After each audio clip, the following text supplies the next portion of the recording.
there any conclusions I can draw from all of this that hasn't been covered elsewhere? What is the legacy of the Virtual Boy? Is there even a legacy? Well, I think there is. Let's imagine something else.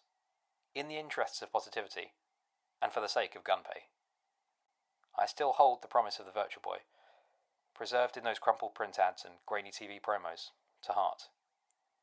It still represents the exciting unknown. Until I actually see one in the wild, the thought of it still holds a minor magical weight, an instant connection to a youthful mindset, to the possibilities of the future, to imagination.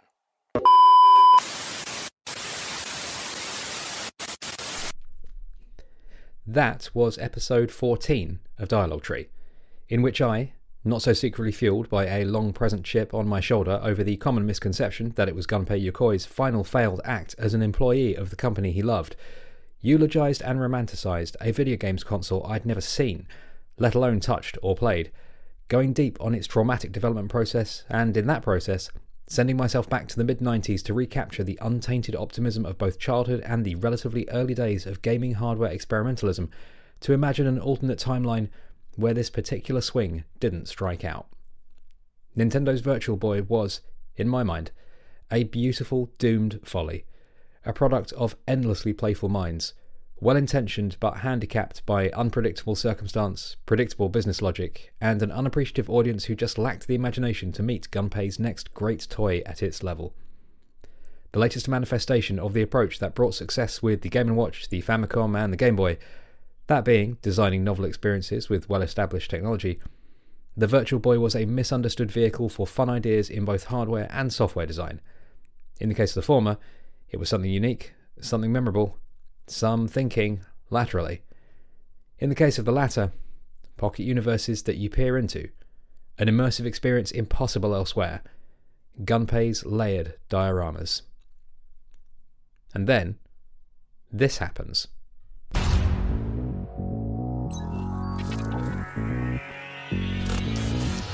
Nintendo Classics にバーチャルボーイが登場。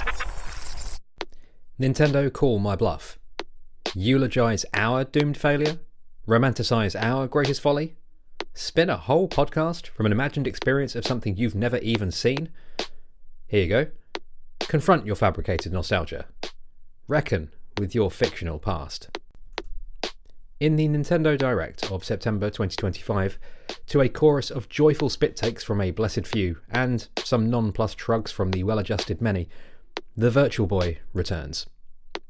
The games are coming to Nintendo Switch Online, and the hardware, the spindly, unwieldy, unattractive, inherently antisocial hardware, is coming back too, at a premium price for people of a certain disposition who should certainly know better. I feel seen, and mildly exploited. The Switch, its variants, the Switch 2, its accessories, and the games. A subscription, a chunk of plastic, and the almost total suspension of one's critical faculties are a big ask as the price of admission, especially when the stream of new releases, modern experiences, never ends. Surely, this time, it's too big an ask. I pre-ordered the physical Virtual Boy as soon as it becomes possible to do so. Philosophically, romantically, I must. I cannot simply mine my fabricated nostalgia and fictional past for content. Bluntly, realistically, I must engage, because I am exactly the kind of idiot at whom this is targeted. I must put my money where my mouth is.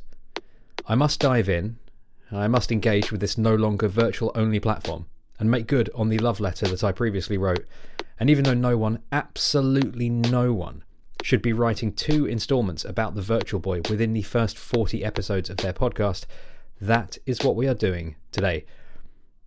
But this time, I'm not alone.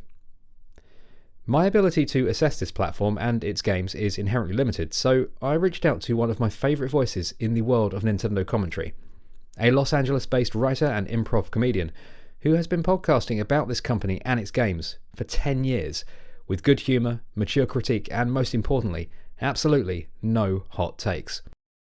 Also, importantly, they, unlike me, were there at the time. They experienced the original Virtual Boy firsthand and are therefore uniquely positioned to assess this revival in context. And in mashing together our divergent perspectives, much like the Frankenstein monster that is the thing itself, I think we can pass something out of this endless layer of follies.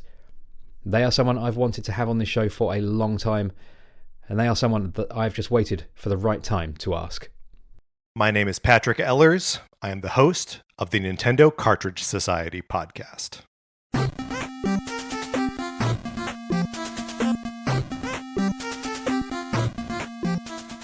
Patrick Ehlers is one of the hosts of the Nintendo Cartridge Society podcast, a staple of my weekly listening that you'll hear more about shortly.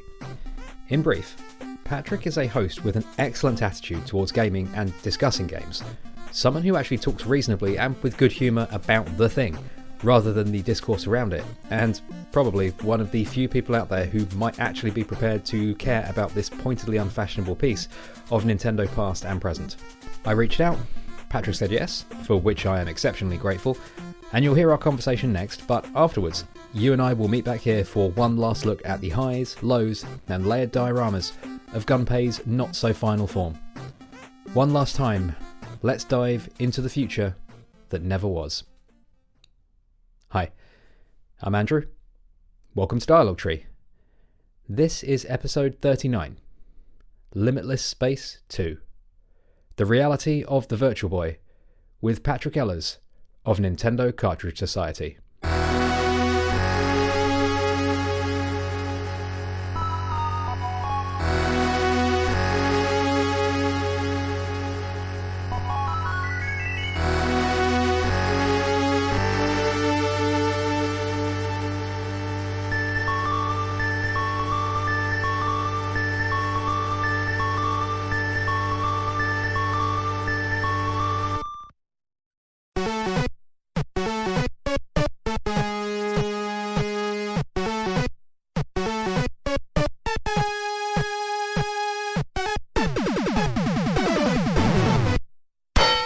At the time of recording, it is Easter Sunday, a fitting date, as today we are discussing the life, death, and resurrection of something misunderstood in its own time, beloved by some but renounced by others.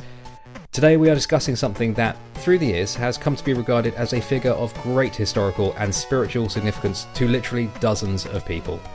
I am, of course, talking about Nintendo's Virtual Boy. But today, I am not doing this alone.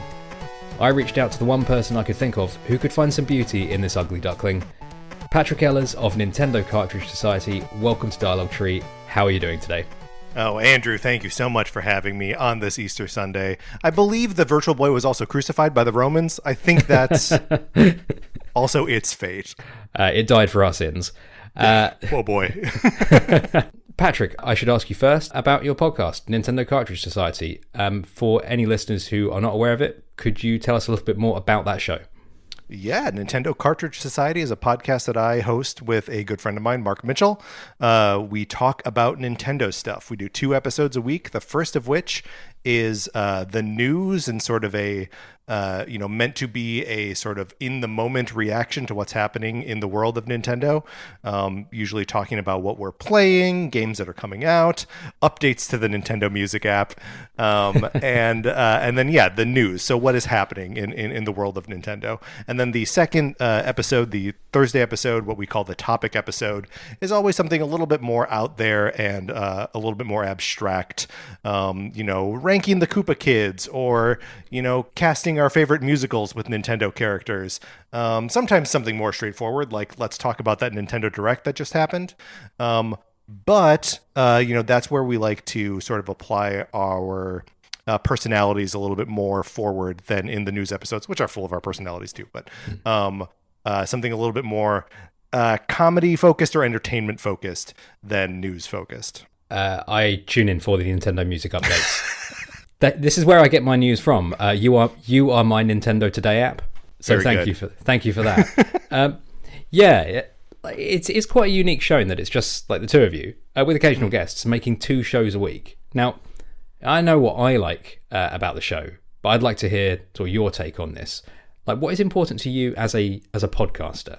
What's important to you as a Nintendo podcaster?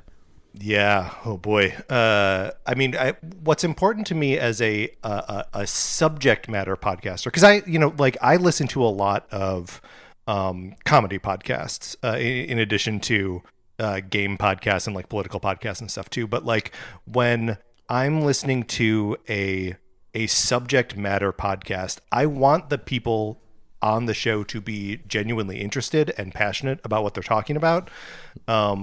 And not be beholden to something that is, relevant to the subject, but not in their lane of passion in particular.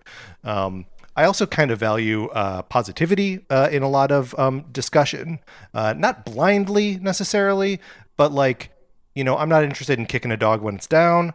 I mostly want to discuss why a piece of art achieved what it does, saying that like I'm not interested in like rating something or saying like this is good and this is bad.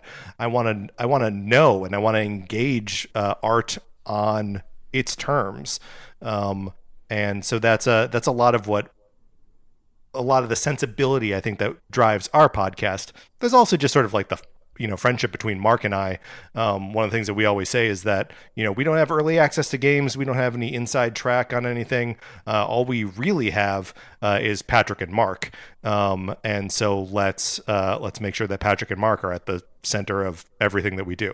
I should just make quite clear that Mark is only not here because he's on record as hating the Virtual Boy. I don't know, hating.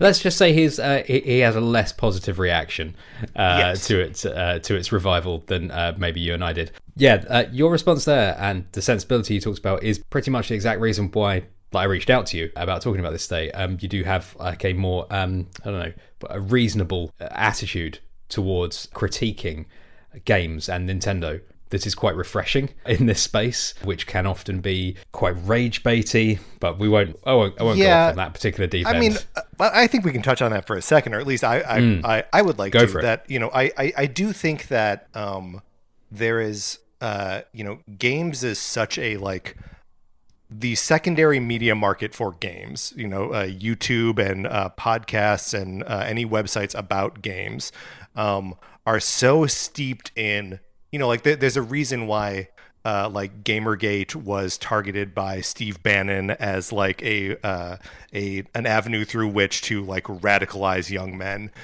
is that it's just like a volatile space. People develop these relationships with games early on, and they're so personal, right? Like you can have hundreds and hundreds of hours in a game that is going to affect you and affect your emotions and your personality in such like a profound way, and then someone else says that it sucks and now you're radicalized. So that just seems like the waters that these things swim in, and I'm just so profoundly disinterested in that. I want to be having a conversation about something. I don't want to take anything down. I don't really want to start a fight about anything. I'm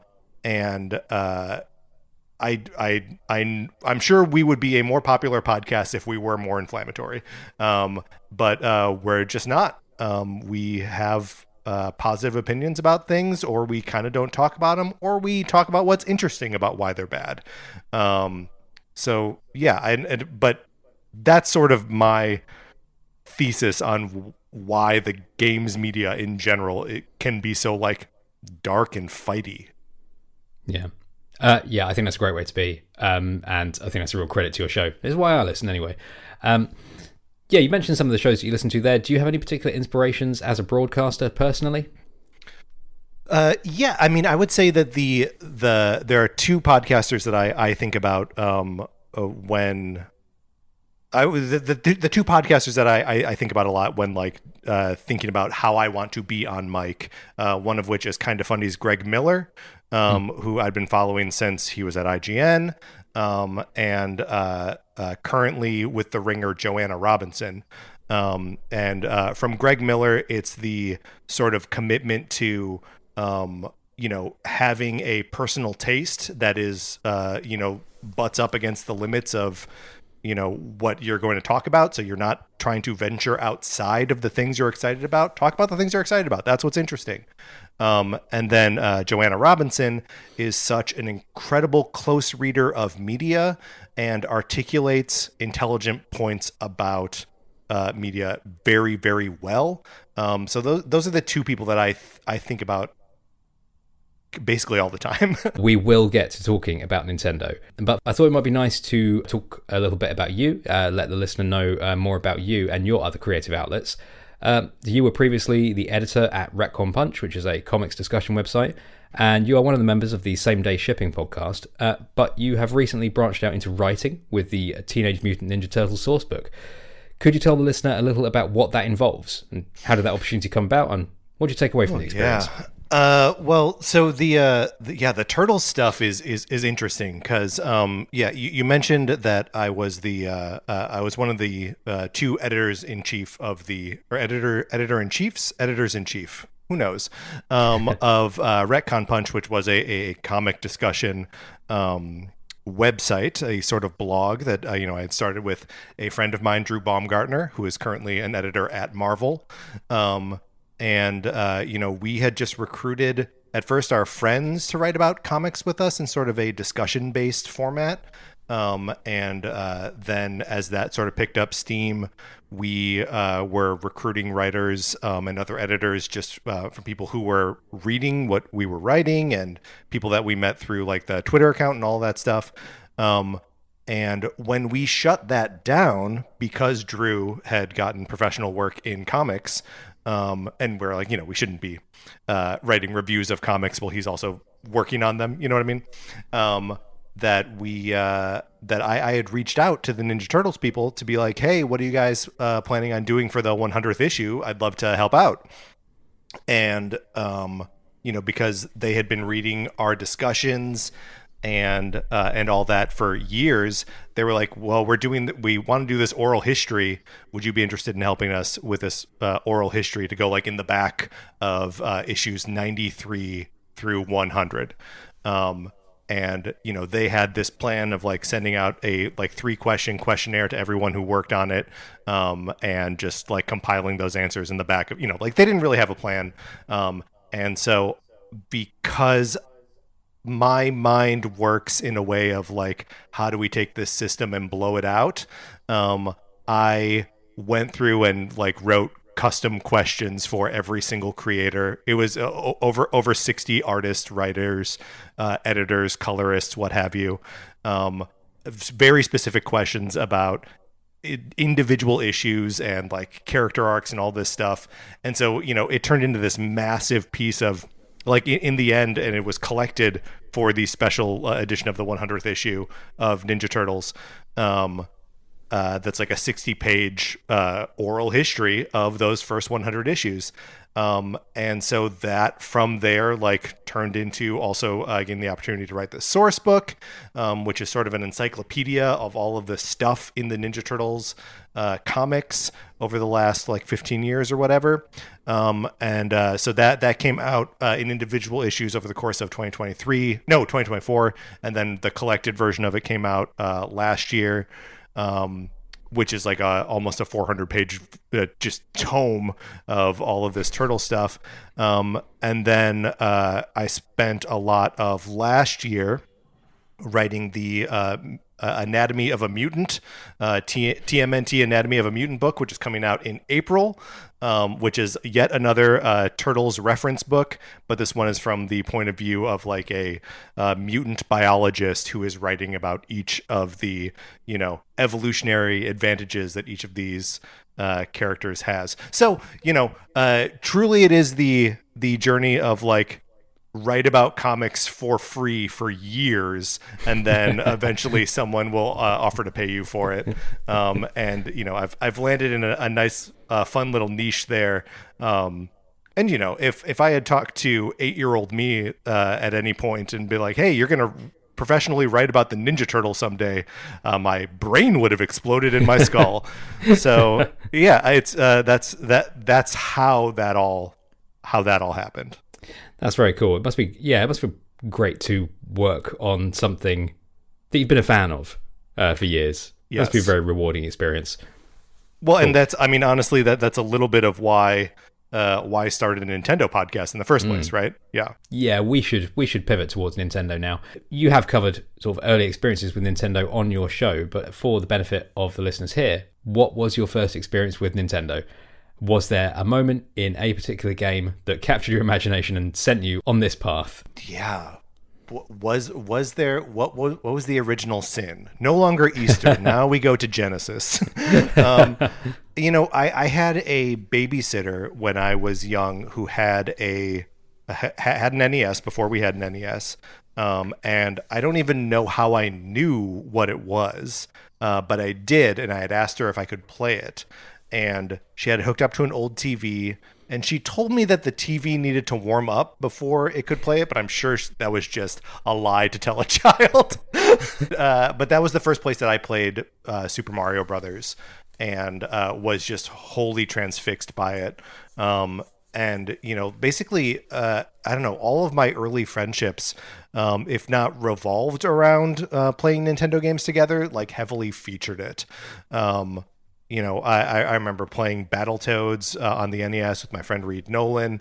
I played a ton of Legend of Zelda: Link to the Past with my good friend Hannah Farr, who's been a guest on the show a couple times. And yeah, but what is the? I'm trying to think about like what is the thing that acted as the lightning bolt for me that made me a Nintendo fan forever. And you know, it's probably Mario Paint. It's probably making videos in Mario Paint, hooking it up to my VCR, and you know, making a tape that had all these strung together little animations on them to tell a whole story in that Super NES soundscape and, you know, visual scape. I love that stuff. What did you think of Mario Paint on NSO? Did you mess around with that? Oh yeah, a ton. There was a period after Mario Paint came out on NSO that I was just texting, you know, a couple different friend groups, songs that I had written in Mario Paint, and got to a point where some of my friends were like, "How are you doing this?" That's amazing. Yeah. Will those ever see the light of day? Sure. I'll throw them in the Discord. Hey, that sounds good to me. Now, you do game on other systems, and you talk about that on the show. But what is it that makes you want to podcast about Nintendo rather than, say, Sony? Yeah, well, I mean, I was going to say specifically Sony, but like this is true of Microsoft too, that I just feel like the identity of Nintendo is easier to identify. And my relationship to Nintendo, I mean, first of all, goes back longer than PlayStation or Xbox. But there's a personality there. And like, I know we shouldn't be ascribing, you know, values and personalities to major corporations, but we do, and Nintendo is my friend, so I will talk about them. I think that's mostly it. Is like, if one of these other companies wants to show me a Mario, then you know, fine. Maybe I'll start a different podcast about you. But until then, well, only Nintendo has Mario. Yeah, I think that is what people. That's what people see. They see the philosophy and the ideas behind Nintendo rather than other companies. Well, and like, you know, how often do you see like either Sony or Microsoft like expressing a gameplay philosophy through a game, right? Like they'll talk about it, or they'll have like slogans or stuff Nintendo never bothers to do. Nintendo's never going to tell you everything is an Xbox, right? Nintendo's never going to come up with a play, create, share ethos, because they don't need to do that. The games do the games speak the philosophy for them. And there's just no comparable thing anywhere else. Now we should pivot to our subject today, and that is the black sheep of the Nintendo family, the Virtual Boy. Now, I reached out to you in particular for several reasons that we've spoken about already, like your long history with Nintendo and your sort of what I consider to be a healthy attitude and perspective towards them. But also, significantly, because you were there at the time. You were there when the Virtual yeah. Boy came into our world. Could you tell us a little about your experience with the Virtual Boy from the time? Like, when did you become aware of it? And what did you think of it pre-release? Yeah, so I remember. I think my first time I saw the Virtual Boy was in the pages of Nintendo Power in the months leading up to its release in 1995, and so I would have been 12 at the time, and I don't know. I was excited about it. What did I think about it is an excellent question. Like, what did I think was happening? Because we're so early in like the run, especially on the North American side of like what video game console releases were, right? What we're not even, this Nintendo 64 hasn't come out yet. We've only done one change in console generation within Nintendo from NES to Super NES,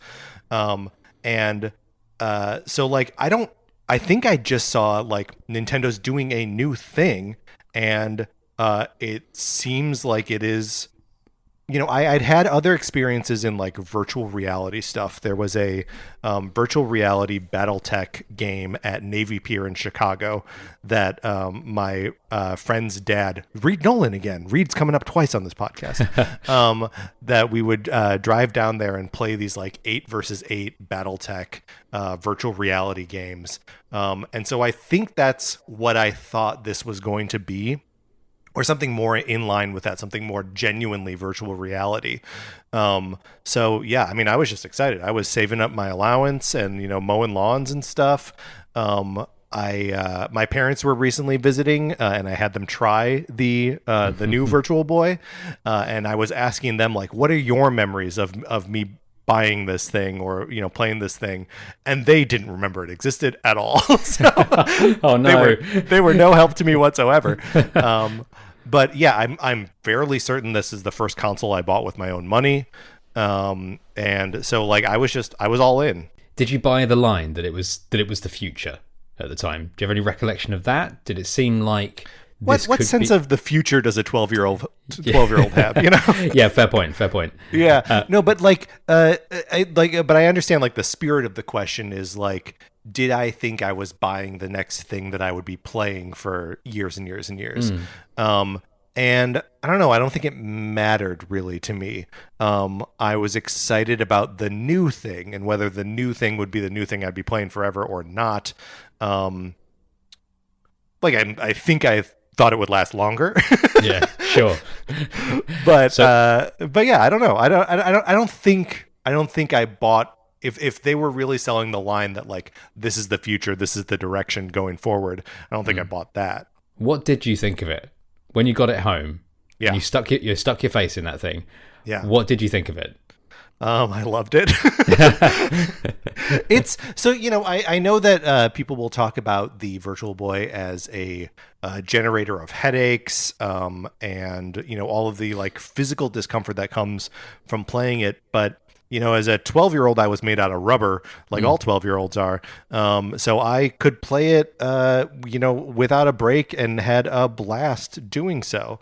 I was excited for them to put out 2-player games so I could play them with friends and all that kind of stuff. That never happened, of course. But there are a bunch of games on the Virtual Boy that are fun to revisit now, but basically like on par with the quality of games that were coming out in 1994, 1995.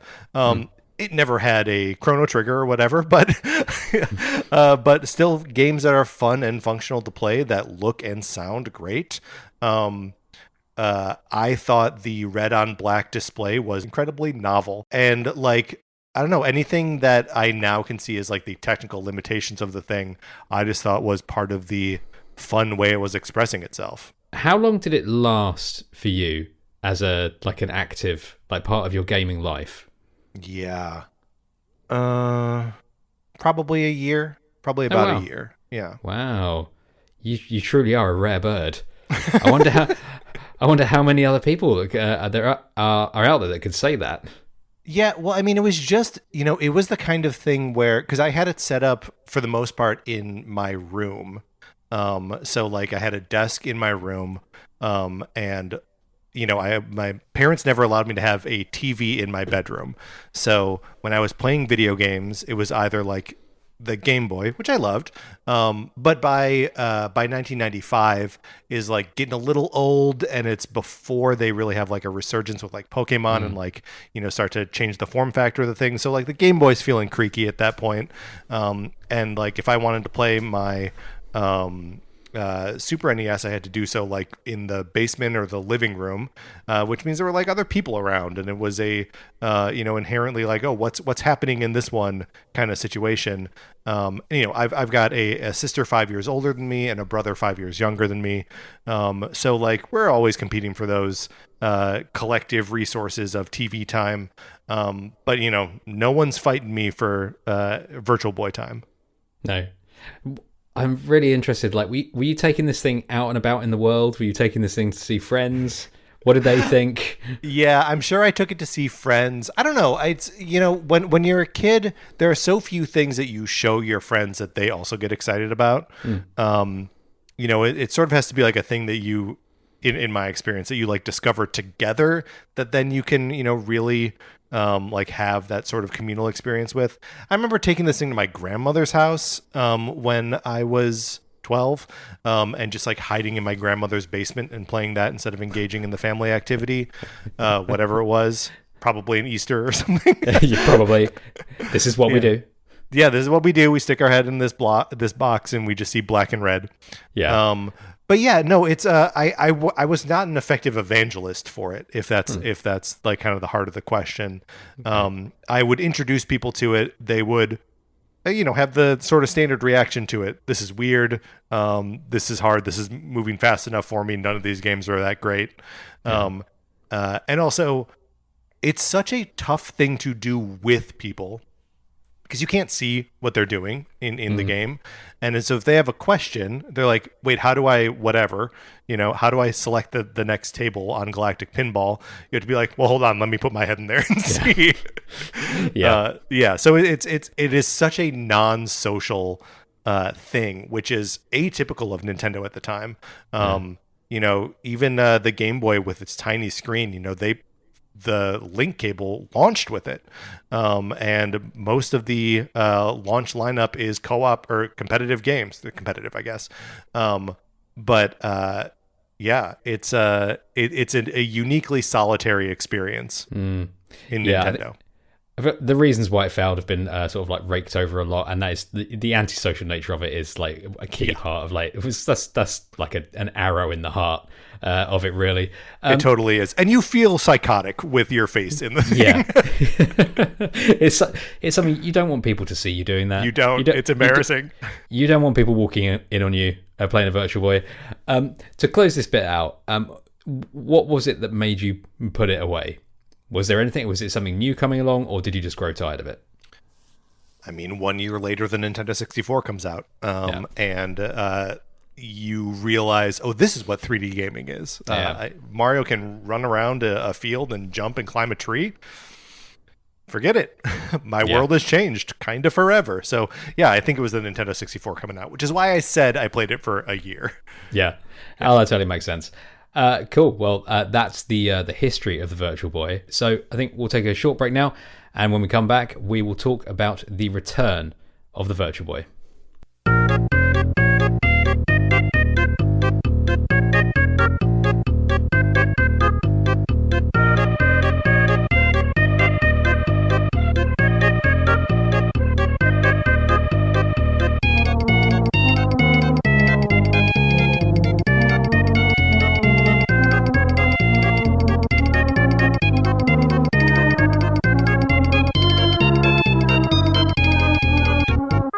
We are back from the break, and I am here with Patrick Ehlers of Nintendo Cartridge Society, and now we are going to talk all about the return of the Virtual Boy. So, Patrick, in the June Direct from 2025, it was revealed that the Virtual Boy would be coming to Nintendo Switch Online, and that 2 different VR headsets would be made available, a lightweight cardboard one, which is reminiscent of Labo, and a full-on replica of the original Virtual Boy. So first, what was your immediate reaction to this? Oh, I mean, there are a few like sort of pet topics that Mark and I have on NCS, and the Virtual Boy is one of them. You know, something that we can't stop talking about, or maybe I can't stop talking about. So yeah, and we're also big boosters for NSO. Like the classic games libraries on there, I think are incredible and a great value, especially for a man in his 40s like me who's played all of these things on original hardware and just longs for a way to play them on my Switch. So we popped for it huge. I love the idea of getting the Virtual Boy games back. I've been asking for this since the 3DS launched, So yeah, I was so excited for this announcement. What do you think it says about Nintendo's relationship with its past? It's frequently been sort of criticized for ignoring parts of its history, like the Virtual Boy. Do you think this does signify any kind of change in that? Kinda. I mean, it signifies the specific change with the Virtual Boy itself, and maybe not necessarily a sort of holistic change in how they approach their history. But like with the Nintendo Museum, like being an entity now that exists in this world, I do think that Nintendo is engaging a just like different gear of how they engage with both their recent past and their sort of longer past. We got a new Famicom Detective Club game 2 years ago. They added Dixie Kong to an 11-year-old Wii game, of course, only on the Switch 2 or on the Switch. But like, it all feels like, people saying like, oh yeah, Mother 3 is they're never gonna localize that. And I'm like, I don't know. Never doesn't mean anything with Nintendo anymore. They can reach into any pocket of their history and pull something forward. And I think this is just another data point on that spread. Yeah. Are there any other Nintendo platforms lost to time that you would like to see revived, either on NSO or physically or both, like this? Well, so I would love for Nintendo to do a legacy handheld dual screen system that we can just continue to play DS, 3DS, and Wii U games on a handheld that is like a little bit more prestige-y, solid build, higher resolution. Just because I feel like we're losing that, we're losing those recipes as we move further into a single screen future. But also, the Game & Watch is another big like pet project of mine. We did a Game & Watch month several years ago where we played as much of these games as we could. But like there are so many of them that are lost behind licenses that you wouldn't expect. There's a Mickey game, there's a Snoopy game, Popeye, of course. But there's a Donkey Kong hockey game. Come on. There's a fantastic Greenhouse is a dual screen game that stars Stanley, the Bugman main character of Donkey Kong 3, which is an incredible little game. And I would love for them to do either a collection of those games or like a Game & Watch museum or something like that. But Game & Watch to me feels like the final frontier.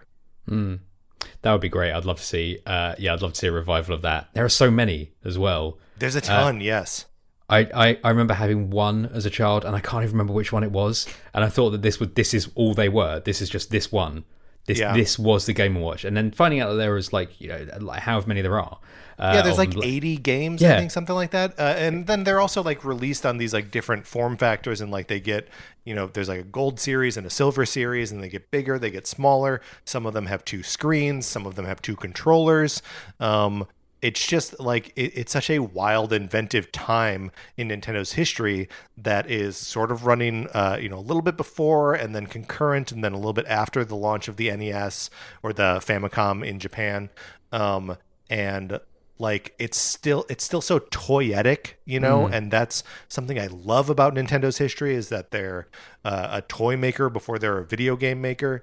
And yeah, just like having these things in your hand is so, I don't know, there's something so appealing about that. And I don't know how they would replicate that in a NSO Online Classic Library necessarily, but just to have those games represented would be great.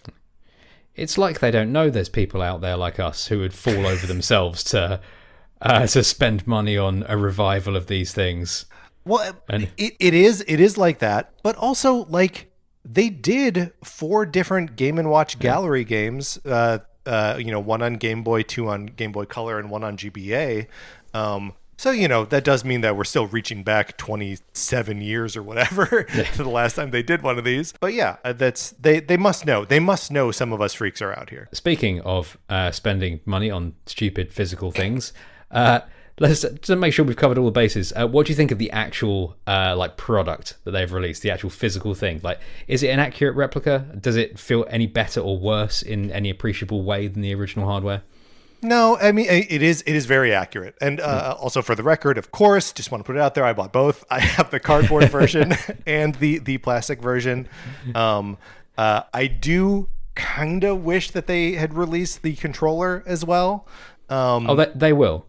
I'll be there and I'll buy it. Yeah. Here's my hope. Is that they've said that all of the Virtual Boy games are going to be coming out over the course of this year. Those games are all mapped out. We know exactly what they are, including 2 games that had never been released. And my suspicion is that after that time, they will do 2 things. One is that they will release an update so you can just play it on TV mode without the 3D. And if at that point they want to also sell the controller as just like another one more publicity beat, because they're running out of things that they can bring, libraries that they can bring to NSO. So yeah, I think they will milk this for basically all it's worth. And then shut it down to replicate the full Virtual Boy experience. That's right. For us in the modern day. Right. 1 year. That's all we get. Yeah, 1 year. That's all we get. Make most of it. 8 months. We should talk about the games, because that is something that I feel kind of gets glossed over in any mention of the Virtual Boy. So what have you played on this? I guess, what did you play at the time? On original release, and what have you played on the on this re-release? Yeah, so my favorite games on the initial release were Galactic Pinball, Mario Clash, and Wario Land. Those are my holy trinity of Virtual Boy games, and I think all of those games are genuinely good, and I love them all. I also had Mario's Tennis, apologies. Yep. It's possessive. And Tellero Boxer, which I was never much of a Punch-Out guy. And Tellero Boxer is even harder than Punch-Out. So I never got super far in it. I think that's the extent of my original library. Okay. And so what they've released now on NSO is all of those games plus several more. What have you played since the re-release? I've played everything that's up. You played them all. Okay, great, yeah. Fantastic. Well, I think there's sort of 2 obvious, interesting discussion points here. First, how did playing these games make you feel as someone who experienced these firsthand in the 90s? Are they better or worse than you remember, or something else entirely? No, I feel like I had a pretty positive experience with the Virtual Boy in the first place. So it is not a surprise to me that they still play well, or at least has been my experience. I think they still play well, a lot of them. But my biggest takeaway is that when I've got my head in the Virtual Boy, the new replica Virtual Boy, and I'm playing Galactic Pinball, and I pull my head out, I expect to see the window above my childhood desk, looking out, onto the tree outside my childhood bedroom. It is so thoroughly time travel for me that, I mentioned this on the podcast, and I'm like, I don't know that I'm in any place to talk about this thing critically, because all I feel is 12, and that's an incredible feeling. That is a very Nintendo reaction to have to it. Yes. I think Gunpei would appreciate that. I have played... I'd like to know, from your experience, have you not played, or did you ever play an original Virtual Boy? Yeah. Never even seen one. It never got released in it never got released in the EU, so it never got released in England. So I never even seen one of these. Like, only in the world. US and Japan. Yeah, you blessed few. No, it never came here, so I've never even seen one. Like, and never played these games. Well, I emulated a few for an episode I did previously on it, and it wasn't like the best experience. I've played Teleray Boxer, Mario Clash, Red Alarm, Galactic Pinball, Mario's Tennis, Innsmouse no Yokata, which I'd like to talk about more in a moment. But most importantly, I think I played Virtual Boy Wario Land, which I think is excellent. I think that is a really good game. It's got pretty much everything that's good about the Wario Land games. Not quite to the extent of Wario Land 4, which is just this like crazy riot of ideas, but it's a really excellent Wario Land platformer. It's a little bit neater too, because it does. It's sort of based around Wario's power-ups, right? A lot more like the first Wario Land game on Game Boy, that he's got like these different hats that give him different abilities, and like as the series has moved away from that, I like what they moved to, but like I don't know, I sort of miss him having specific Mario like power-ups. Yeah, I just found it. Like just a really good Wario Land game with the added sort of fun use of depth for puzzles, for combat. Some of the boss fights in that game are just really fun. Often like more fun than sort of like some Mario bosses, which can often be quite rote. So I thought I found these were like quite interesting. They're always like visually fun. I had a really good time with that. Well, and they're we are recording this shortly after the Super Mario Brothers Wonder Nintendo Switch 2 edition was released, and there's a handful of the Koopa Kid boss fights that they're all affected by wonder effects and become like mashed up with another enemy. And there's one of them where you like get a little cannon that fires back into the background, and you use that to like hit the Koopa Kid, and I was like, this feels like a Wario Land Virtual Boy boss. Yeah, with Wario Land, it just feels like a real video game. It has levels and scores, and replayability, and it was just fun, like from start to finish. So that's great. I think that's something that I think that's a selling point for the whole thing. The ability to play this as the Lord intended in cursed black and red, which is a shame that it is locked. That it is locked to that, because there is a lot for the time being.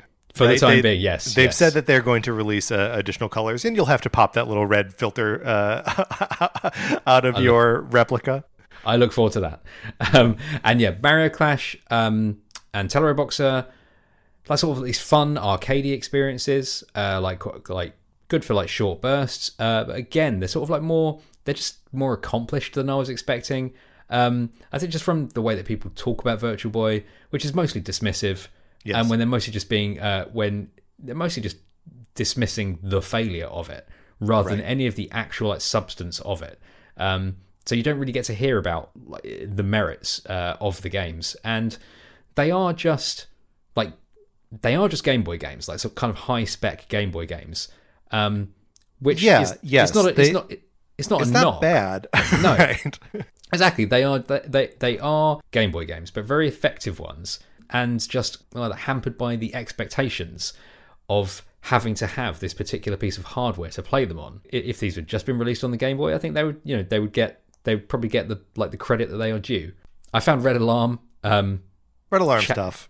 Red Alarm is tough. My eyes were not made for wireframe. Wireframe is difficult. It's something where you just like need to have it filled in. It can't be as like poppy, because like I think the obvious like comparison point is like Star Fox, right?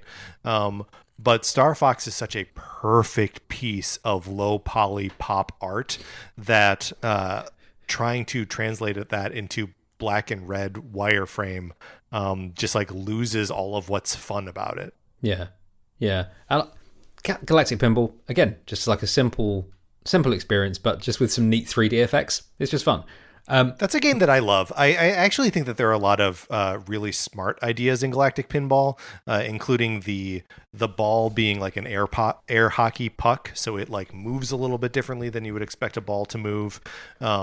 Each of the tables has its own set of rules, as you would expect from a pinball game, but they're all like kind of engaging and cool. And they're all space themed. Samus's ship makes an appearance in one of the tables. I just think it's really like smart and addictive and fun. It's probably my favorite video pinball game. Hold on, checking that. checks the I list. think it's my favorite video pinball game. Is that a long list? I am a fan of NES pinball. Okay. I do think that Kirby's Pinball Land on Game Boy Color is also it's a good game. It's a good game as well. Any game where Kirby is the ball, Kirby's Block Ball, the golf one. When Kirby's the ball, I'm on board. There's a whole genre unto itself. It is. It's one of the best Kirby genres. Mario's Tennis. I found this to be like my Dark Souls. I could not play this game. Whoa! Just because of like the difficulty, or why? What was the hang up? Well, I feel like I could rally with Luigi until the end of time, and he would never. He'd never miss a beat. I don't know. I found this game. I could barely win a point in this game. I found it so hard. And that's so fun. it might be the perspective thing. Maybe I just can't. I can't do 3D. But yeah, I just found this incredibly hard. I just played through a tournament this morning on Mario's Tennis and was having a blast. And part of what I was feeling was. I was playing as Luigi, and when Mario got close to the net, he was my final opponent in the tournament. When Mario got close to the net, it struck me how much his sprite is designed to look like the Super Mario World sprite. Okay. And I was like, oh yeah, so we've got that, and we've got like the hills in the background that look like Super Mario World. Yoshi is one of the characters in here, and this is like before Mario sports games were a thing, right? This is the first Mario Tennis game. That's why it has a strange naming convention, Mario's Tennis. And that in some ways, Mario's Tennis on the Virtual Boy is a long-lost Super Nintendo era game, and feels very much like the last gasp of them doing something in this style before Mario 64 changes the way we view this character in this world. Yeah. And so I was utterly charmed by it. Plus, you get to see Luigi's little butt waggling around as he's waiting to return a serve. And just these wonderful little animations as they walk back to the baseline so they can play the next point. Sometimes it's just them like kind of dutifully walking back. Sometimes they're like celebrating a little bit. It has so much personality tucked away into little black and red squares.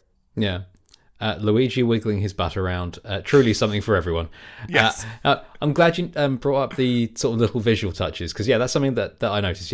The animations as they turn to camera, and also the backgrounds, like little cityscapes that I noticed while I was staring off into the middle distance while I was getting like owned by Yoshi. I noticed the sun going across the sky with a little smiley face mocking me. I noticed that there's just nice little visual touches like that added little to boos that will fly by in the background. Yeah, I noticed that, and it felt like surprisingly technical. I'd sort of fudged my way into like doing like power serves. And it's just it does feel good, like going to the net, coming back. It just feels like they have actually thought about this. It does feel like a real game. I just found it insanely hard. It's also it's simple in a way that that it is just tennis, right? Yeah. That there are no like special moves or power ups or anything like that. And that it is really just about like controlling space and hitting the ball to where your opponent isn't. Yeah. Playing this after playing Mario Tennis Fever must feel like, well, I don't know what it must feel like. Like a fever, probably. Yeah, probably a fever, yeah. What's interesting, and like the other thing that, like, the other parallel that I was thinking about while playing this and being like, oh, this is like Mario World. That Fever then is, of course, just sort of the tennis expression of Mario Wonder, right? Like, we've got the talking flower and those, like, it's not exactly those designs, but it's like a little bit more in line with it. It's just all like fascinating to think of the various ways that Nintendo and Mario are on this like line, and the games speak to each other and are in conversation with each other. And design is never isolated to a single thing. It always like permeates outward, and it's cool to see that here. Yeah. Have you played Innsmouth no Yokata? A little bit. I don't totally get it, and it's in Japanese. So, and it's all of the Japanese only Virtual Boy games I have read about and watched YouTube videos about, because I'm like, what? I want these things. I'm excited for these things to exist in my world. But this is one where I wholly run up against both the language barrier and like I'm just not totally sure what to do in the game. Like, what is going on here? Yeah, I was reading some contemporary reviews of it, and that is something it was knocked for. It was like it's kind of impenetrable, like hard to get started. It's described as a first-person detective game. I don't see how. That's a reach. That's a real stretch. It's a like time management first-person shooter. Where you have like a limited time to complete each floor, and I think what's kind of jarring about it is the way it moves. You can you have your vision, and you can see down a corridor. You press forward, and you will jump forward like a sort of set a set amount. And it's like they take one slide out and put a new slide in. Yes, that's a much better way of putting it. So you go forward onto the next slide, and you progress through these corridors, and you might come to the end, and you can turn left or right. But you turn left, and then you can't see what would have been the other way. And all the time, this timer is counting down. Time gets to 0, you die. And there's these weird monsters that are like popping up. You have this kind of like janky like shooting system, but I kind of really enjoyed it because it's just like it's so weird, and it's like I thought it was quite a good realization of what it is. And you could see a game like this existing now. I've played a few like first person shooters that have this like time limit, like time management sort of model to them, and this felt like a very, very like primordial ooze kind of like version of that. And it's got like a cool little password system. You get to the end of a floor, and it gives you a password so that when you die, you can put in the password and go jump back to the floor where you were. Why can't it just give you a save system? I'm guessing that's a technical limitation, but we've got I think they'd be able to, though, right? Yeah. And what's really interesting about this, and what's actually going to get me to actually play through it, is that it has like you can see the branching paths. When you get to the end of a floor, it shows you the branching story paths, and there's 4 different endings, and it shows you where you are on this long map, this sort of long timeline. So I haven't like got to an actual story break yet, like where you actually like deviate, but I'm gonna give it a go because I found that's fascinating. I feel like I need a walkthrough or a guide or something to play it. Yeah, I'm not saying that I won't be using that, but yeah, it's I guess what I'm trying to say is that there is some value to this thing, and that was kind of going to be my next question for you. Like, do you think that this re-release of the Virtual Boy, this revival, whatever we want to call it, do you think it's worth it? Like, what is worth experiencing in the Virtual Boy NSO library, and what, if anything, is the value of it? Yeah, it's tough because like there is a pretty hefty price tag that goes along with the is it worth it, right?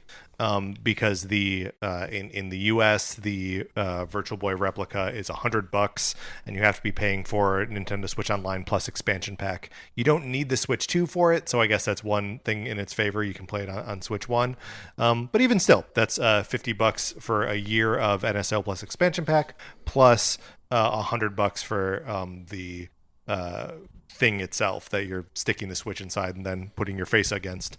So is anything what does it have to be worth $150? Yeah, good question. Yeah, I mean, I think you have to want to engage with the time travel nature of it. But if you do that, there are things beyond that novelty to engage with. Like Virtual Boy Wario Land is exactly that, right? Like that is a game. You can play that game. It is fun on its game merits. And for my money, Mario's Tennis, Galactic Pinball, and Mario Clash are all like that. I would like to put more time into Innsmouth no Yakata, but have not yet. There are also all these other games coming out, and we like the Dragon Jump. What's it called? D-Force. Dragon D-Force, Yeah. I believe. That we genuinely have no idea if that's going to be a crappy game or a fantastic game, because the reason that they didn't release it was because they were like, we're done with this, not because the game's not ready. This isn't a Star Fox 2 situation. This is something else entirely. So I'm holding out hope that that's good. I'm excited for V Tetris when that eventually comes out.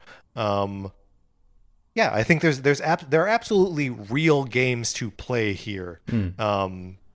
Price point does seem high. Sure. But so yeah, I think you have to want to engage with it for it to be worth it. Do you think that any young game designers, any young gamers could play this and take some game design lessons from it? Oh, I don't know. No. I don't know if there are literal game design lessons to learn, so much as there are encouragement to try other things, right? Like what the Virtual Boy games are doing in a lot of cases is actively engaging with the idea that the presentation is in 3D, right? That you are on multiple planes, and now we just take that sort of for granted, and games with a traditional 2D presentation still exist in multiple planes, right? You don't actually need to have a 3D display in order to have, a part of the level be in the background of the level, right? And just considering what you think the limits are of a game and like pushing beyond them, I think those ideas are represented in the Virtual Boy games. So like I'm saying, not literal like one-to-one lessons, but sort of spiritual lessons. Yeah. That's a good answer, considering what I was going to talk about next, like the sort of the philosophical side of the Virtual Boy, which again I think is probably lost to time a bit. I read this book called Turning Red, which is a comprehensive deep dive on the development history of the Virtual Boy, and I think based on what that covers, what I learned from that, it was destined to fail. It was conceived and pushed to market on too short a timescale, and its scope and budget will constantly scale back with resources dedicated kind of logically towards the N64. Now, for you, is there a world in which the Virtual Boy could have been, if not a success, then at least not a failure? Could it have had a lifespan longer than 8 months? What was the ceiling for this kind of thing? I mean, I think it hit its ceiling. It doesn't seem like it could have really been a success at all. It was, Nintendo every now and then introduces a product to answer a question no one is asking. And sometimes that's because they're ahead of us, right? And they're like, you will be asking this question once we provide the answer. And I think that's the switch, right? Yeah. And they provided us an answer to a question that no one has ever asked, and that's the Virtual Boy. Yeah. And what it would need to be way more expensive and have a full color display. It would need to be able to be mounted to a headpiece or strapped to your face or something like that, and would have needed to have motion controller, all these things that it would have been a $900 piece of hardware in 1995, and Nintendo's never going to do that, was never going to do that. So I think it could have succeeded to some extent, but also, I'm kind of just describing like an Oculus right now. Yeah. Is that stuff successful? Is modern VR considered a success right now? I don't know. I don't know either. It's either a massive success or a massive failure. It doesn't seem to exist in between those two poles. I think it's a failure based on sales and layoffs. But who am I to say? Will we see the current world economic environment notwithstanding, will we ever see a PlayStation VR 3? I'm thinking not. I'm also thinking not. Yeah, given that they've all but dropped PSVR 2. And I think they seem to have their own problems. Right. Sony's sort of closure of studios recently speaks more to the losses that they must be making on PS5s and other hardware. Well, effective just a couple days ago, no longer taking those losses. They jacked up the price of all the hardware. Although I will say that, and sort of to this point, where we saw price increases on all versions of the PS5, including PS5 Pro and the Portal, didn't see any price increase for the PSVR 2. So, well, that's telling. So to close out this section on the revival of the Virtual Boy, basically for it to have been a success, it had to not be a Nintendo product. It had to do things philosophically that Nintendo were never going to do. Well, let me reflect the question back to you. Do you think there is a way that it could have been? What would it have taken? Do you think to catapult it beyond? Yeah, I think you're right. If it had been a really fully high spec machine, that could have had some impact. But what if they had? I guess in the spirit of the question, the thought experiment, if they had just made it a Game Boy on legs without the red and black display, would people have gone for that? Probably not. Probably not. No, I'm thinking the whole idea just seems so destined to fail. And I think sort of the core of that is what we touched on earlier, the antisocial nature of it. The fact that you can't share the experience, and that has always been built in to Nintendo's consoles. There was a co-op cable port on the machine. They never released the cable to play multiplayer, a link cable, but the machine was ready for it. So, man, if they could have figured that out and gotten 2-player tennis up and running from the launch, maybe it could have been different. And just come on, just release a regular Mario Brothers game, put a Zelda on here. Maybe that would change things. That might have done it, yeah. It was a bad but beautiful idea, or a beautiful but bad idea. Either way. Just beautiful and bad. Yeah, these things can coexist. Mm-hmm. Thank you, Patrick. I think we'll take one last short break there, and when we come back, we will talk all about Nintendo today.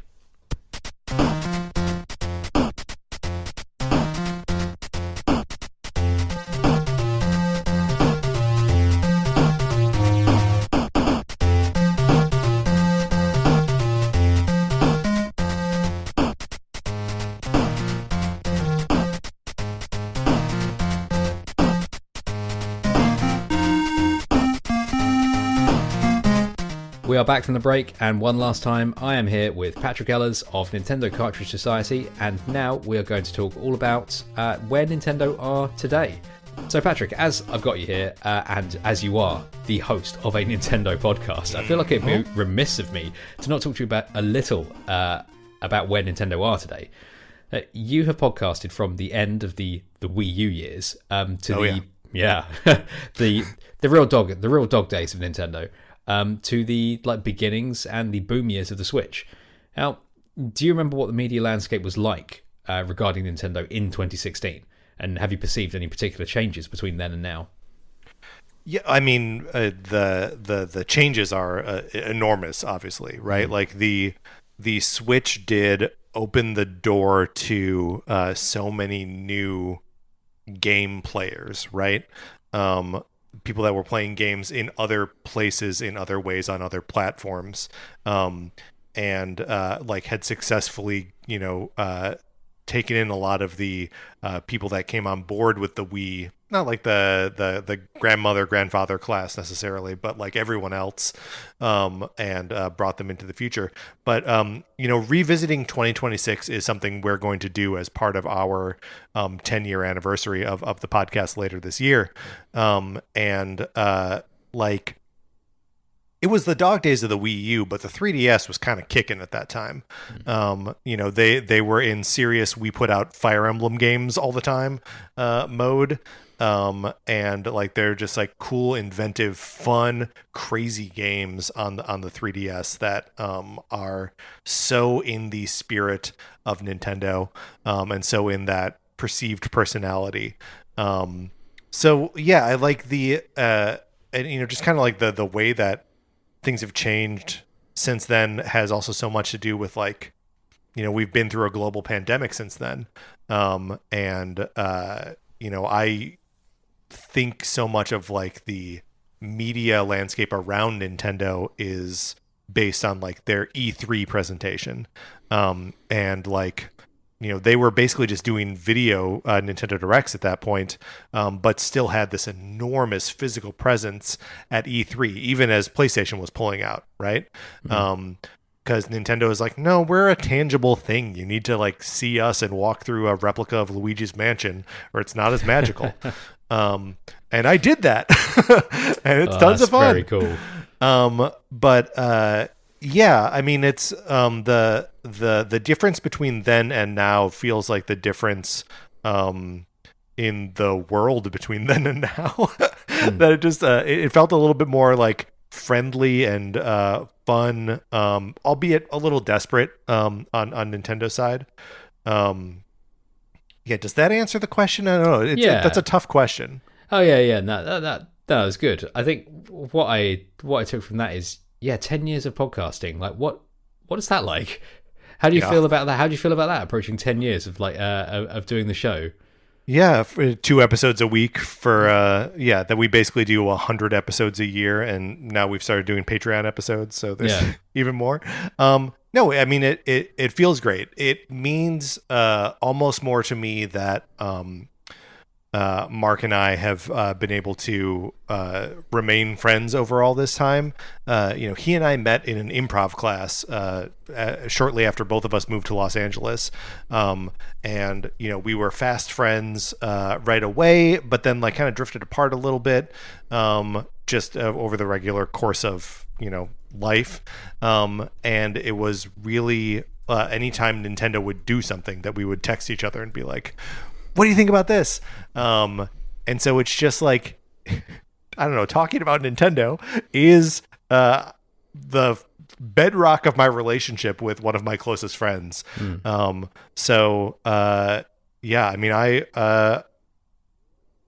I'm very glad that this podcast has been in my life this long. I've met a bunch of interesting people through it, and done a bunch of cool, fun stuff because of it. So the reason I'm talking to you right now is because of the podcast. So well, the genuine sort of warmth and friendship between you and Mark is like one of the key appeals of the show. So I think you can hang your hat on that. But to get back to talking about the Switch, we are approaching another anniversary, and that's the first anniversary of the Switch 2. Now, I'm sure you will be assessing this in greater detail on NCS, so feel free to not go like too deep on this, but what are your thoughts on this first year? How does it compare to the first year of other Nintendo platforms, and how do you think it sets the system up for the future? Yeah, it's tricky, right? Because some Nintendo they have had a couple perfect console launches. Like the Wii is a perfect launch lineup, right? That they have Wii Sports and Twilight Princess. So it's like we have fed both beasts here. Obviously, the Switch is another perfect launch lineup. Sure, 1-2 Switch is in there, but we can ignore that because Breath of the Wild. Yes, Breath of the Wild is here, and 9 months later, 8 months later, whatever, we had Super Mario Odyssey. 8 months and 24 days later, we had Nice. Super Mario Odyssey. So yeah, the Switch 2 is not a perfect launch. It has a lot of cool stuff in it, and I sort of think we've hit the must-have game in Pokemon Pokopia. But it took a little while to get there. I think that while I absolutely love Donkey Kong Bonanza and Mario Kart World, they both feel like partial victories for whatever reason. And it's just it's tough when the benchmark becomes Breath of the Wild. It's like one of the best games ever made. Yeah, it's kind of unfair. It's a little unfair. I think the launch year has been okay. It's been pretty good. It could be a lot better, but like I'm having fun. Yeah. Things we know all those things are coming. Yes. And Nintendo know those things are coming. And they know that the system's going to sell straight out of the gate. So they don't need to flood. I feel like they feel that they know they don't need to rush their biggest things out because the system's going to sell, possibly with a ceiling, but it's going to sell straight out of the gate, and they can hold back on the biggest things, 3D Mario, next Zelda, a few years. Because this is going to be a platform this is going to be their system for the next 10 years. Yeah. And they have some of their developers have spoken about how games are taking longer to make and they're more expensive, and they need to be more sort of cautious and more sensible with how they parcel out the releases. I think that's at least that's one take on why we haven't got some of the bigger titles yet. Yeah, I mean it's also like, the team that developed Donkey Kong Bonanza isn't exactly the same team that developed Super Mario Odyssey, but like obviously a lot of that talent or like the sort of like focus on a 3D platforming kind of thing went into that energy. And again, I loved Bonanza, but I'm always going to be saying, but when do we get to do Mario again? Yeah. And we got Super Mario Brothers Wonder and Tears of the Kingdom, new Mario and new Zelda in 2023, which is not that long ago. Although it's 2026 now, so like, yeah, come on, 3 years, let's chop. Let's get on it. But yeah, it doesn't, well, I know the gap between, we're in the biggest, if we don't count Bowser's Fury, we're in the biggest gap between new 3D Marios since there has been a 3D Mario. Yeah, I mean, it does feel like we're due some stuff. So, speaking of the games, what is your favorite Switch 2 exclusive so far, and what are you most looking forward to in the coming year? Favorite Switch 2? Oh, I'll say Bonanza. I'm enjoying Pokopia a lot, but Donkey Kong Bonanza and with the Emerald Rush DLC, I think like genuinely is a like revelation on that system. I don't know why Emerald Rush gets kind of like ragged on or ignored. People being like, it's not worth the money, or have never played it. And it's an awesome like roguelike, exploration of, it finds a way to incentivize fast destruction, which is like, what more could you possibly want? So Bonanza is my favorite. Was there a second part of the question? What are you most looking forward to in the coming year that we know of? This is the issue, is that we don't really know anything. We know Fire Emblem, Fortune's Weave, and we know Splatoon Raiders. And next year we know the new Pokemon games. I mean, I honestly, very much looking forward to Fire Emblem, Fortune's Weave, especially if it's another game in the Three Houses universe, which it seems like it might be. A big Fire Emblem fan over here. But mostly, I'm excited for the June Nintendo Direct. I'm ready for them to be like, all right, the Mario movie is out there. We don't need to put any of our marketing might behind it anymore. Here is what we're going to be talking about in terms of games.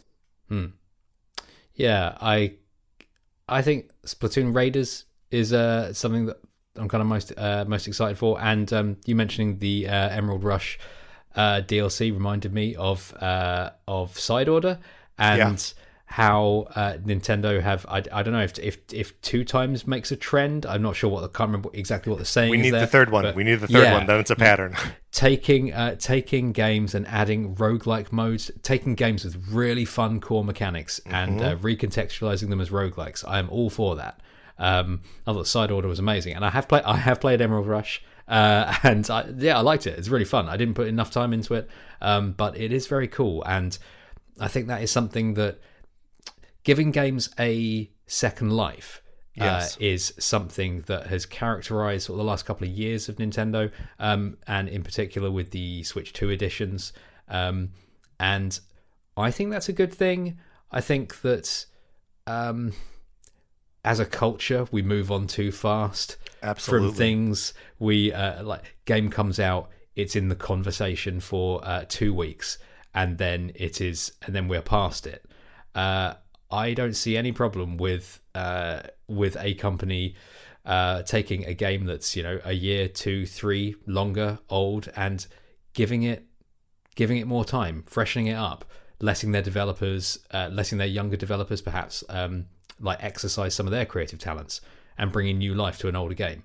Now I know that some people have different opinions on how worthwhile some of these Nintendo Switch 2 editions are. I thought the Kirby stuff was fun, and the Mario Wonder DLC, I've been really enjoying that. The most important thing to remember is that no one is forcing you to buy these things.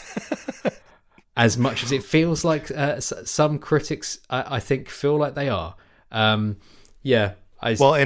do recall that 2024 was the year that I vowed to buy everything Nintendo put out. So I did have to buy everything. You did. Yes. I'm so glad you committed to that for all of us. Will you ever be doing that again?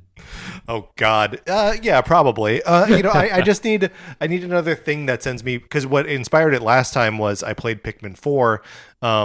And that opened my eyes to the Pikmin franchise as a whole.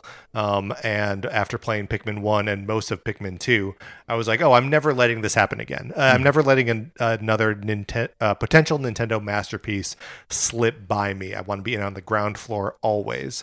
And so that's when I said I'm going to buy everything that they put out in 2024. Well, let's just wait for the June Direct and Nintendo to announce a revival of the 64DD to really test your loyalty. Here we go. Right, Patrick. I'll play that Mario Art Studio. Yeah, give it to me. Right, to close out, Patrick, I'd like to play a little game as a little test of sort of Nintendo knowledge. And on your show, you have a recurring segment called 433. Yes. Named after the John Cage piece, where a performer or group of performers set down their instruments for 4 minutes and 33 seconds. And in your version of this, you set down your instruments for 4 minutes and 33 seconds and talk about nothing Nintendo related for the duration of the piece. So for this game, we will be starting a performance of 433, but we will talk about things that are only Nintendo related in a hopefully quick fire format. Very good. We will be accompanied by a timer on my phone. I could not source a group of performers who are willing to perform at this time of night in the UK. So it's tough. I'm always looking for more performances of 433. So if you come across one, let me know. Great, fantastic. If you are ready, I will start the timer and we will start this version of 433. Yes. Cool. So, Patrick, best Nintendo console startup sound? GameCube. Nintendo game that you would recommend to a non-gamer? I'm not going to go with something... Oh, here we go. I'm going to go Snipper Clips. Nice. A Switch launch game, a perfect 2-player puzzle game where you are cutting pieces out of each other and rotating your bodies to just solve simple physics puzzles. It's eminently understandable by everyone. That's great. I played it with my eldest recently. She got very angry quite quickly, but that's that will story. Also happen. Yes. Part of the fun. As of the time that we are meeting, how many episodes of NCS have you recorded? Ooh, 943 of the main feed. What a great pull. In your ranking of the best Mario Kart 8 Deluxe courses, which one came out as number one? The same one that came out as number 97, in that it was the Baby Park. Baby Park is both our first and final. It's the loop that makes the whole thing go round. Fantastic. Mm-hmm. Pitch a revival of Rusty's Real Deal Baseball and name a studio to develop it. Okay, I will. The studio, of course, has to be the UFO 50 studio, because it just needs to have more baseball mini games. Nice. The issue is, I think that Rusty's Real Deal Baseball needs to be a phone game. I think it needs to be mobile. Because so much of what's exciting about Rusty's Real Deal Baseball is that it took full advantage of the features of the 3DS, all the way down to its most hooky premise that everyone knows about, that you buy the mini games from Rusty with real money. Something that was new to the 3DS, to have a eShop that you're buying stuff from. The Wii did as well, but on handhelds, that's a brand new feature. But there's just so much motion control stuff and kind of gesture and swipe things that I think it would be best on phone. But yeah, just more mini games. That's all it needs. And a longer story with Rusty. That's a great pitch. Mm-hmm. Say 3 good things about the Super Mario Galaxy movie. Oh, dude. There are no passes. All right, there are no passes. I can do this. 3 nice things about the Mario Galaxy movie. Oh boy. Wait, no. You're not. This one's not going to stump me. Do we need to call Mark? No. I got it. I will say that seeing Rosalina read to the Lumas is a realization of something I liked from the games. When spoilers, they defeat Bowser. There is something that is so close to just doing the Mario Galaxy fanfare in the music with just a string chords below them. So without the sort of bombast of the score it usually has in the percussion. So that's 2. And then the third one, I will say that sequence of Yoshi discovering Brooklyn is pretty tight and pretty funny. Thank you for struggling through that. I appreciate it. The GBA classic Kuru Kuru Kuruin was created by Japanese developer Eighting. What Nintendo Switch game did they go on to co-develop with Nintendo EPD?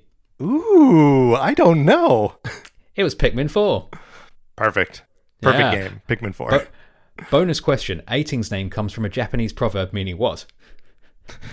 Oh, the proverb is take your time. Close. Fall down 7 times and get up 8 times. bonus question. As of 2026, how many Nintendo EPD groups are there? Ooh, 8? I have no idea, but good, okay. Good guess. I think it's 8.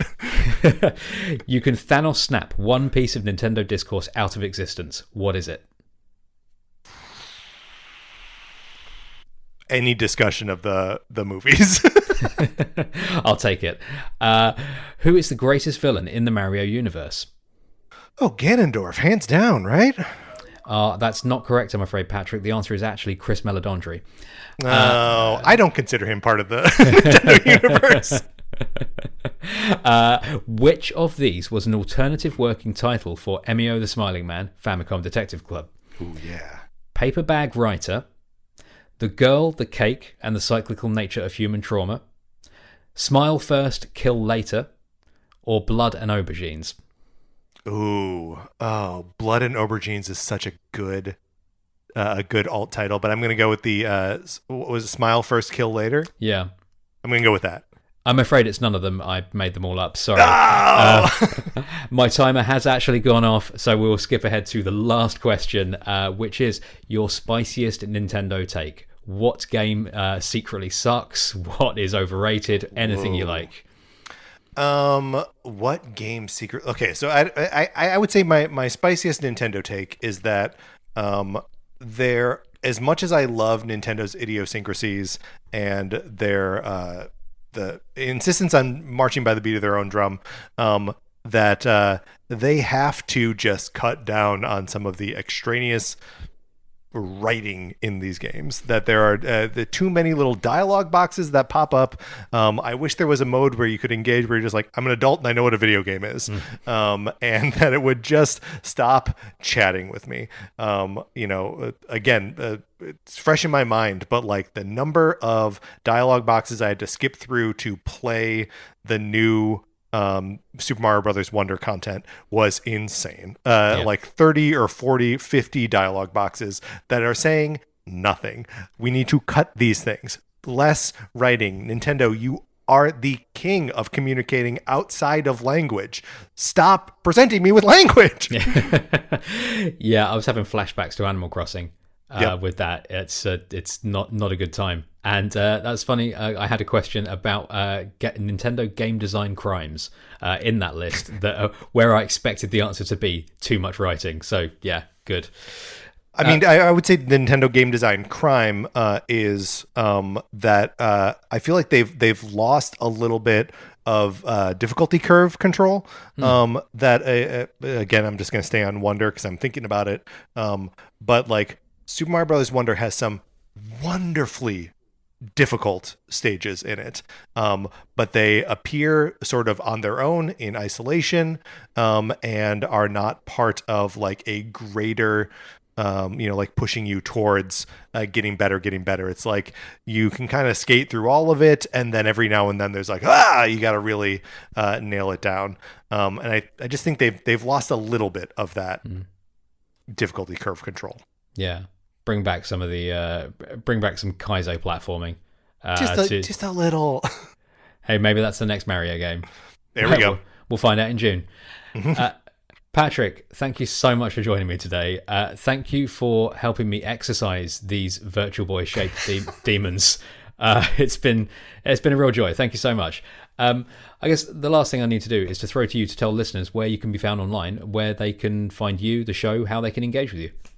Yeah, I mean, I have mostly scrubbed myself from social media at this point because it's a hellscape and I don't enjoy being there.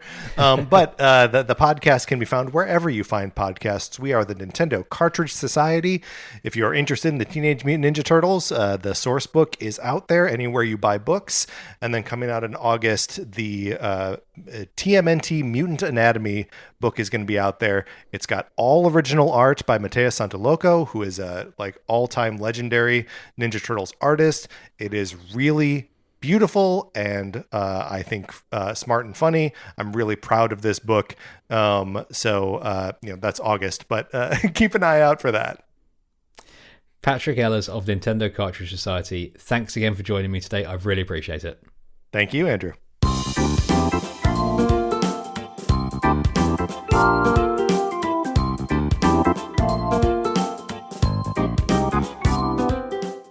My thanks once more to Patrick Ehlers for giving his time to engage with such a silly and unfashionable subject. It's utterly bizarre hearing the voice of a podcaster you admire on your own podcast, but I do recommend it. Limitless Space 1 was all about the image I had of the Virtual Boy, the vision it embodied, and the long-held fantasy that it held in my imagination. It was the nostalgic bubble that could never burst. Just thinking about the Virtual Boy was an instant emotional and spiritual time machine, the untouchable, unreachable technology of a previous era still capable of unlocking the innocent perspective and naivety of youth. Of course, nothing is truly sacred. Every bubble can be burst, with a cardboard or plastic-shaped arrow, for the low, low fee of $99. I am, predictably, in two minds about this. I can now experience the Virtual Boy and its completely unique and totally quality uncontrolled catalogue firsthand. That's what I wanted, right? On the other hand, I now have to confront the reality of the thing. The very tangible reality of the thing being very terrible. Another nail in the coffin of that youthful vision of the future. The whimsical romanticism of Limitless Space 1 rendered somewhat comical, that pair of rose-tinted glasses now forced onto a pair of jaded, critical eyes. I meant what I said. Virtual Boy Wario Land is excellent, My favourite in the series after 4, a fully realised Nintendo platformer that showcases the consistent qualities of a Wario game with a unique and memorable presentation. The basic setup is recognisable. Wario flies a plane for some reason, and he falls asleep in the woods for some reason. And after he wakes up, there, off in the distance, in the background of this particular layered diorama, are some typically squat little enemies making off with some treasure into some twisty underground lair. Wario gives chase, as is his wont, to retrieve said treasure. They disappear behind a door, you fall down a big hole, and you are thus at the bottom of a mine shaft and must proceed through a series of levels, finding the key in each to unlock the door to the lift that takes you to the next floor. Each level has a load of secrets and treasure to uncover.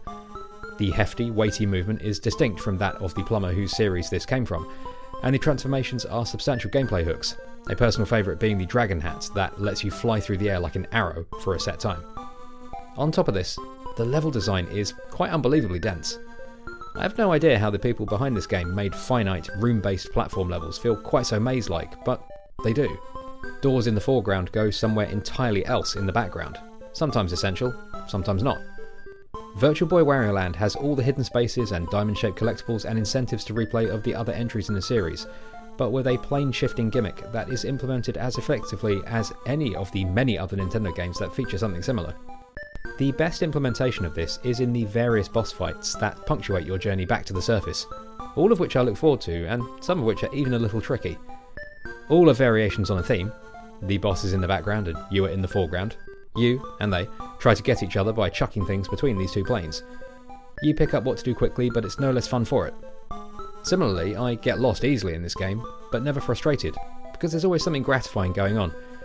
Visual details, like Wario's animations or the environmental assets, the twisty clocks in the Spooky Mansion style level in particular, are all neat little hooks that might feel par for the course elsewhere, but here, on this game, on this hardware haunted by its context, feel like a reward for the video game spelunkers, one of Wario's lost treasures.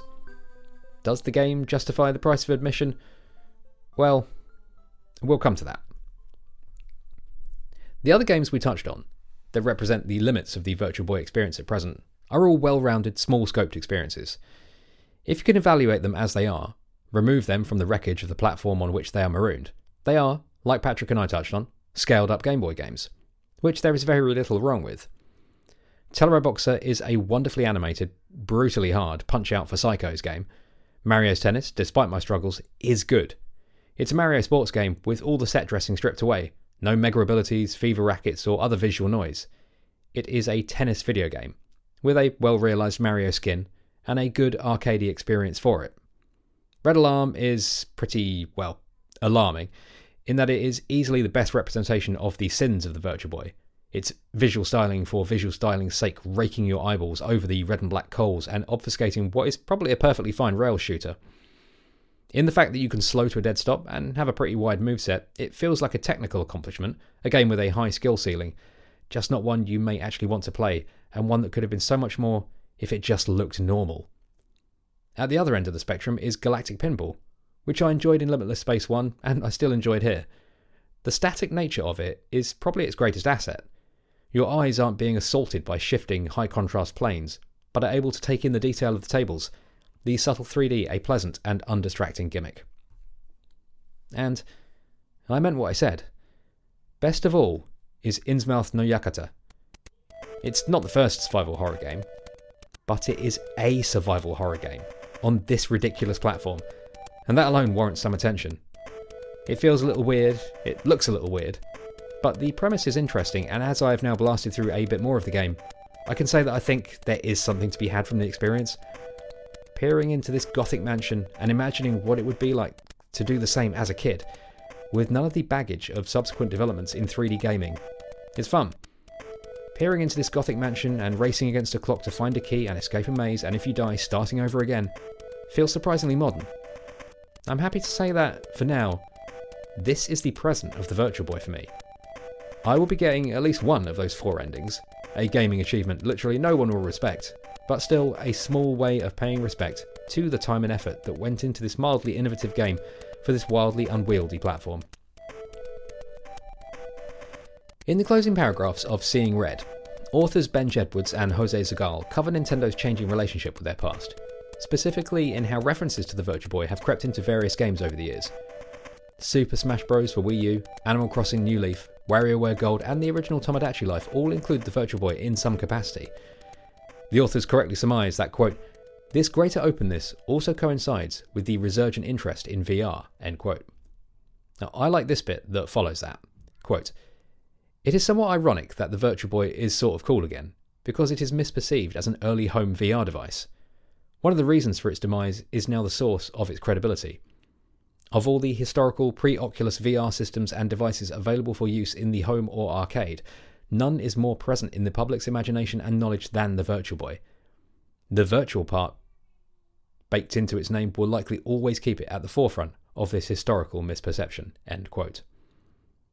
Seeing Red was only published in 2024, but even then, I don't think anyone would have predicted a revival of the platform in this way.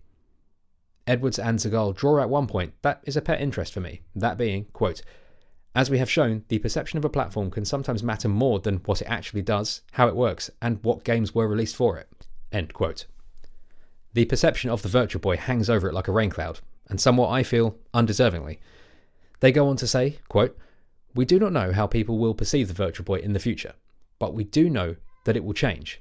Perhaps because Nintendo may re-release its Virtual Boy games, perhaps because entrepreneurial fans may develop a truly innovative and special Virtual Boy game, or maybe because, partly, thanks to this book, it will be explored in even greater depth," end quote. We've had the first of those. I hope we get the others.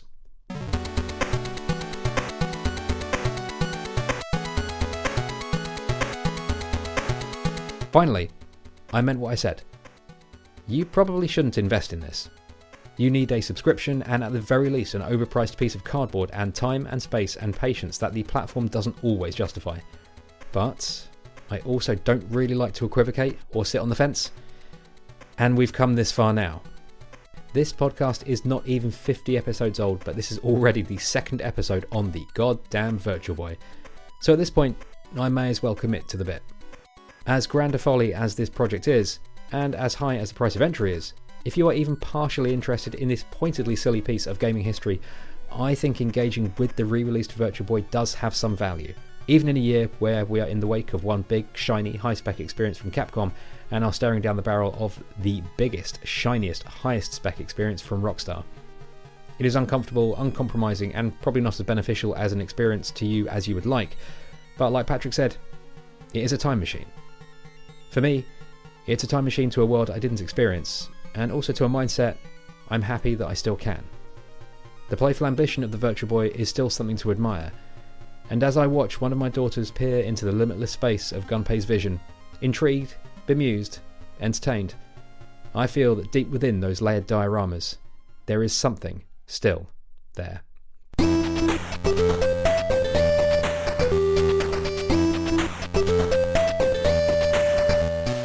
Thanks for listening.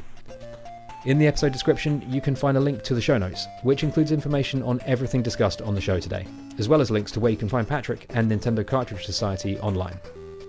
The artwork for Dialogue Tree was designed by Pixel Benny, and you can find the show online at dialoguetree.cc. Talk to you next time.